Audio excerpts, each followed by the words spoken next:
vifaa standard kabisa kuhakikisha kwamba unapata huduma iliyo bora kweli. Na sasa naamini wameweza kuweka wigo wao, na ndio maana maeneo mengi wanafanya kazi. Kila ninakoenda basi nawakuta Bone Star Production wakifanya kazi. Wanatuhudumia nyumbani kwa sababu ni watoto wa nyumbani, kupitia mkurugenzi wetu anayejulikana kwa jina la Saa Maganga. Sasa hivi yuko Igota pale sekondari. Tunawashukuru sana Bone Star. Washukuru sana. Thanks a lot. Naomba tunainuka kwa huku kama wale ambao hatujapata. Sasa tuinuke, tunaenda safi kabisa DJ. These are good songs.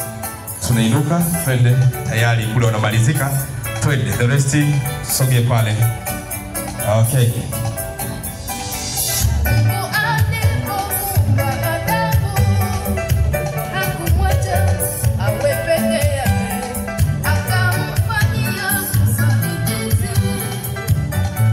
Twende sasa wageni waliko wote tuliobaki, twende tukaungane pale kwa ajili ya kupata ibada ya chakula.